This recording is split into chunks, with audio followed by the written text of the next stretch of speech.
Hello, everyone. Welcome back to Good Maple Bowls. Today, I think I have a fun one for us. I was going through my pile of firewood, and I was just tossing it in the pile, and I see this, and it just kind of caught my eye. I don't know what wood it is, but obviously there's something going on with the grain that is interesting, and I thought, why not? I just cut this on the bandsaw and I um, put it to the side. Didn't think about it till today when I thought I'd turn it for a quick small bowl today. Let's get into it. So again, today I'll be using a screw chuck. So I'm gonna put a little pilot hole here and then put it on the screw chuck there. So with this, I'm just gonna eyeball it. Where I think the center should be and what what it would look like when it's done. So it's gonna be just an approximation.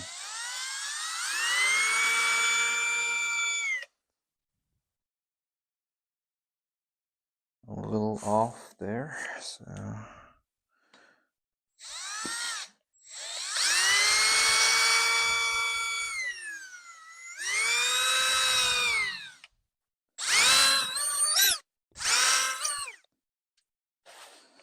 So it's gonna put my screw chuck on there and tighten it by hand for now.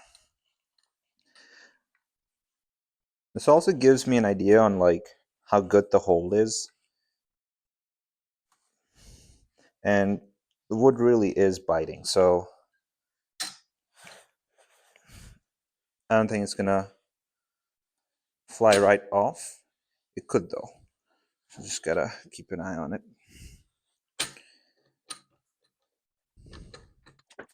Sure.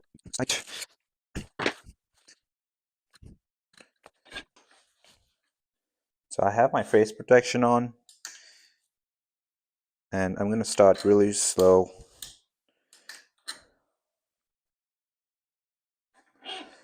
And see how fast I can get it to spin without a lot of vibration on my machine. So I'm at 800, which is a pretty comfortable speed to start off this piece. So I'm just not going to go any above that for now. I'm just going to rough shape it and then go from there. So I'll be using a half-inch spindle gouge for this. It's a half-inch flute.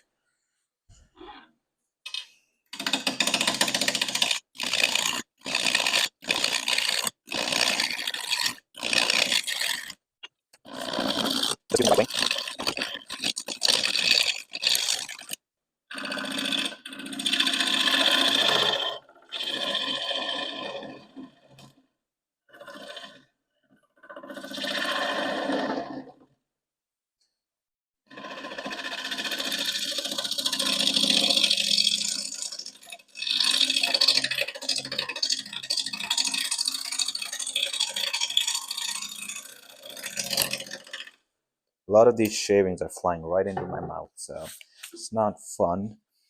So right now I'm just trying to look at the quality of the wood. We know that there's some compression grain right here. Um, I'll see how much I can capture.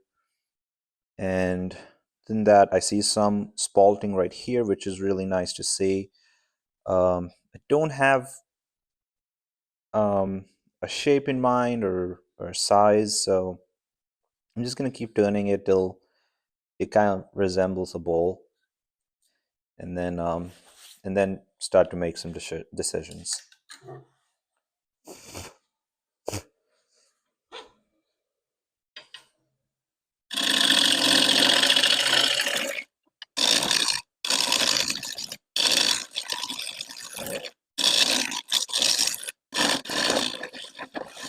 Let me go flat spot for myself, so I can start rolling the metal and get that surface that way.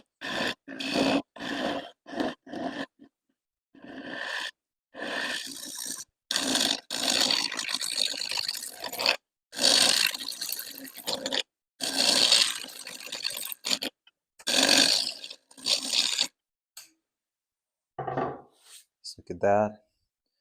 So yeah, it's looks good. I can go definitely go a little bit further on this end. So now I'm going to be spinning it a little bit faster,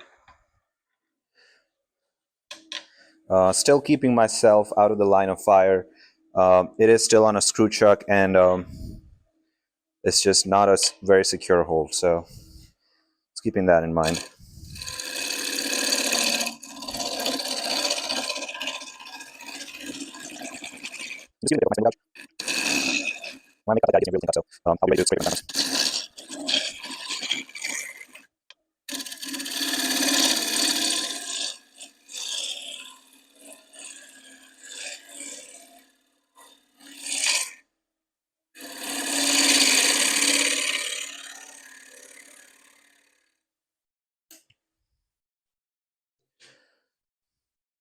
So yeah, we have some good grain at the base. Now I need to decide if I want um, a recess or a tenon. Because the recess takes so much space, I'll probably have to go a little bit deeper into the piece so that I have more wood to work with for my recess, which basically means that I'm going to lose this bottom half anyway. So if I'm going to do that, I might as well do a tenon. And what that will do for me is that I can then, if I want, remove the foot. So this is my marking for tenon. So still using my spindle gouge. So here I am setting the foot.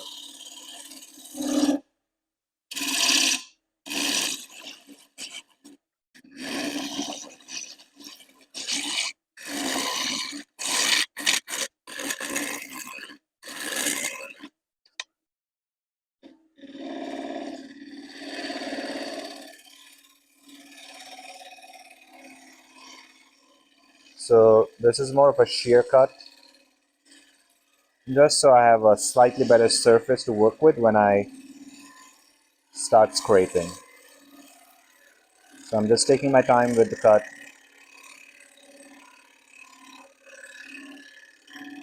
Pretty much letting the wood come to me instead of trying to push it.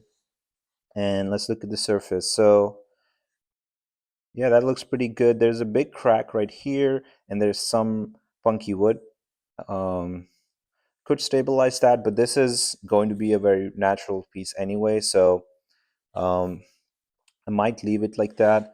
I think I need the tenon to be slightly big, deeper, so I'm going to do that. I'll go in, I'll do one final cut, and I'll bring in the scraper. And still using the spindle gouge. I don't think I'll need anything else for the outside.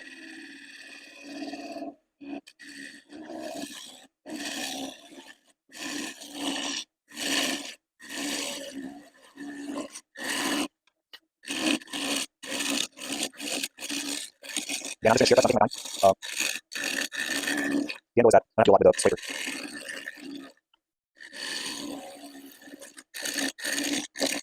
I do have to go a little more reshaping the wings outside because I handle the so the other guys I'm spinning the wood falling like on the left wing, and that essentially cuts it off. And then I come back with a shear cut where I expose a lot more of the edge of the wood, and I cut that way. Gives me a cleaner surface. And that's it. So there's some tool marks on here that now I'll be working on with the shear scraper. So I want to be scraping at the center height, so I'll do that, and then I'll do a light, pretty delicate touch. I'm not trying to reshape the bowl. It's already been done. I'm just removing any ones that are behind. So transition is always a little bit difficult, and I just come back to them. So this scraper will not be able to probably get in there unless, like I said, unless I shear scrape. I almost like to manage that anyway, but at this point, I have two options. I can cut the transition with a bowl gouge. I have more control over the cut that way. Or I could use a smaller scraper. So I'm going to try to go in with the bowl gouge first. and see how that behaves. Just gonna use a shear cut, or don't know. Okay, I'm gonna try a push cut. Bowl gouge is this is a bigger bowl gouge than I would want for this application, but this is the only one I got.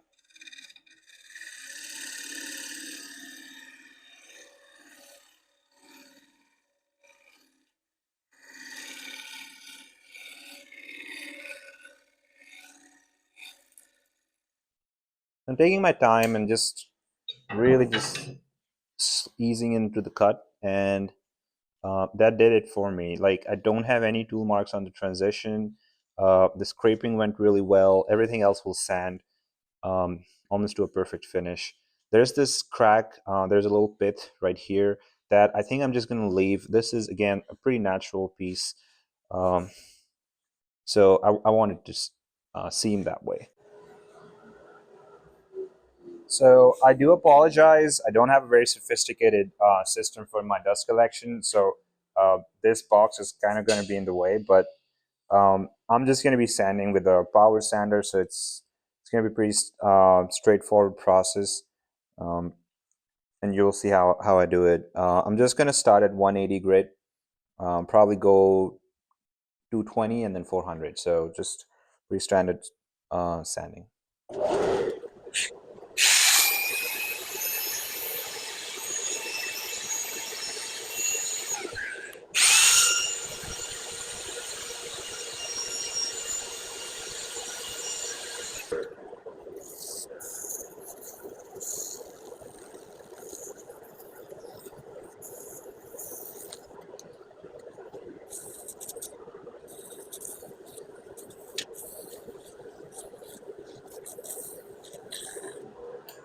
So that's it for sanding. I went up to 400 grit, and the surface looks just perfect. This was definitely not a really hard wood. And if you know what this is, I'd love to know as well.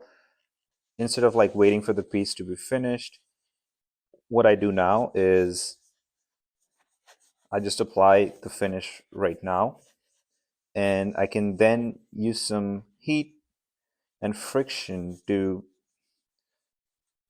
push the finish into the piece. What I'm using right now is just oil, so I'm just going to put a little bit on this, and then I'll wipe away, and then I'll put some beeswax on there.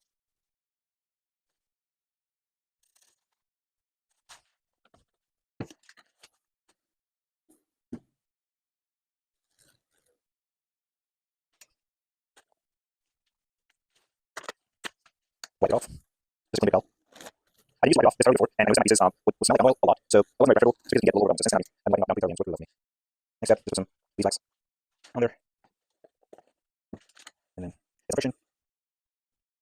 Really love that wax in there. So pretty nice so far. And then take the same clean it and wipe off the excess. And that's good. Hey everybody, so this is the point in the video where my mic decided to die on me, so I'm going to be doing a voiceover from here. I hope you enjoy the music I picked.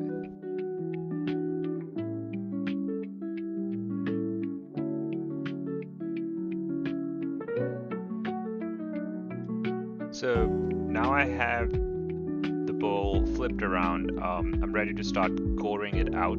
So I actually have a bowl gouge in my hand now, and I'm gonna try to see how far I can get with that.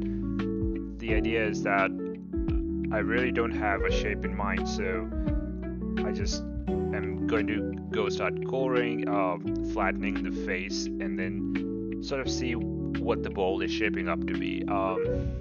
Didn't really have a clear shape in mind at this point.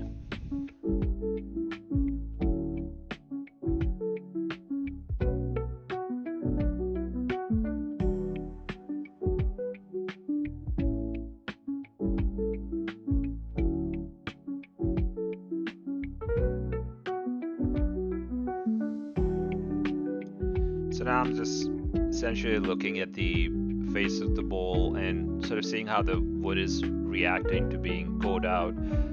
The wood was really dry, so it wasn't really that difficult to core it, but I just had to think a little bit more about where my bowl would actually begin and then where my wings would sort of transition into the bowl itself. So that's where I'm at here.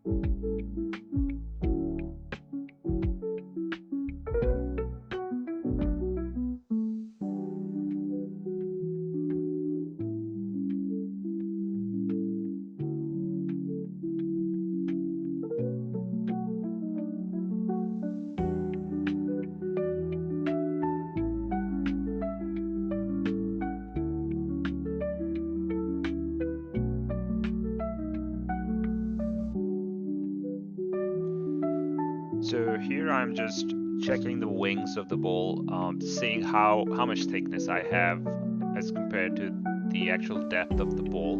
Uh, when I was scoring this out, I had two things in mind. One of those things was the length of the wings, and then the second thing would be the natural edge on the bowl. So the natural edge was only present on one side of the bowl, and the other side had almost like a cracked grain. So I had to like balance the the center point or the actual bowl to how it balances with the amount of wood on each side.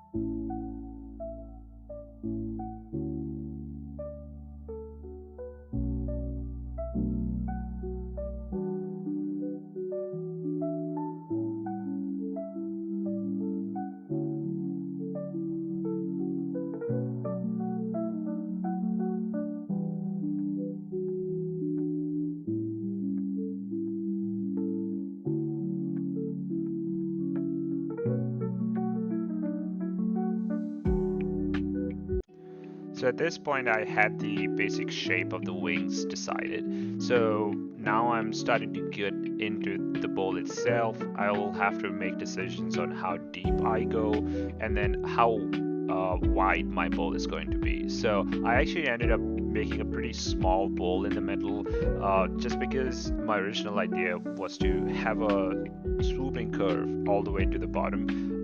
It just didn't look right with the shape of the outside of the bowl. So this is what I went with.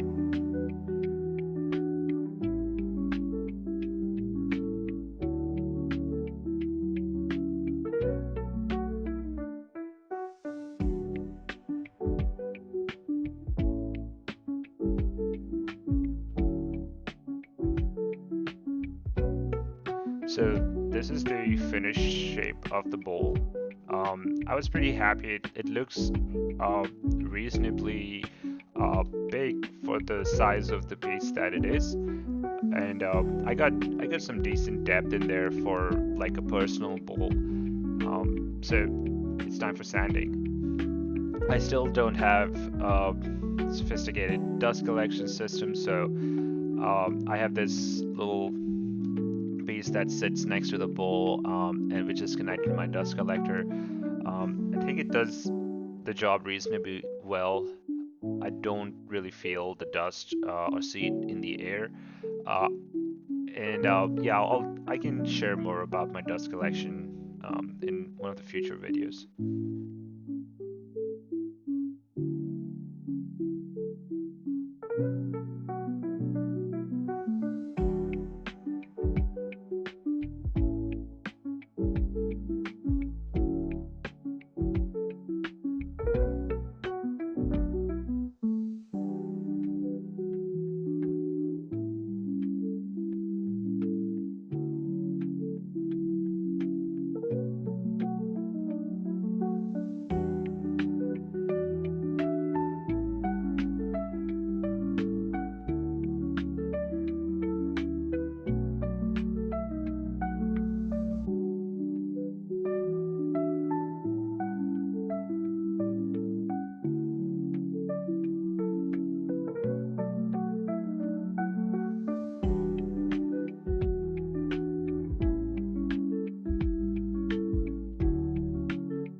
So now it's time for the fun part of the video. I get to apply my finish on the bowl. So like the backside of the bowl, I'm using tung oil, which after I've applied, I will wipe off the excess. Right here, I noticed there were some marks on the wood that were probably made when the wood was cut at that point.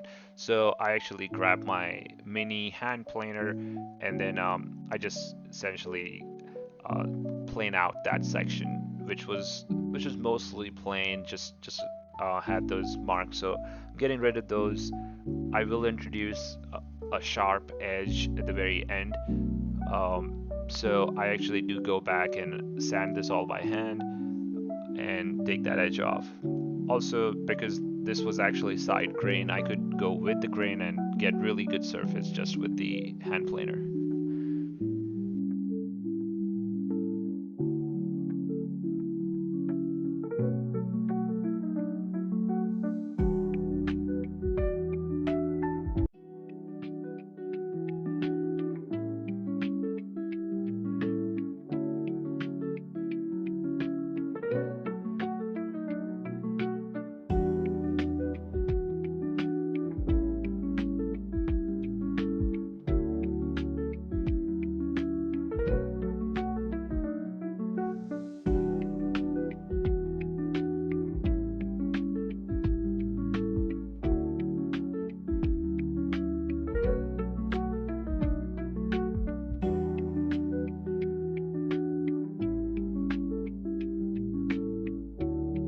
So for the final step, I needed to remove the foot, and for that, I have this jam chuck, which has a recess on the back. I just grab it with my chuck, and then I had marked the center point on the foot originally, and then I used that to line up my tailstock.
So here I am applying finish to the bottom of that bowl after I've gotten rid of that nub that was left behind by the tailstock. So I snipped it off and then I took some 180 grit sandpaper on my electronic sander and then I sanded it away. And then at the end I actually touched it up with some 220 sanding along the grain, and yeah, that's it. This gives me my final bowl. I think it looks pretty good, and it's still curing, but I do like the color and the grain pattern on this bowl, and I'm pretty happy with it.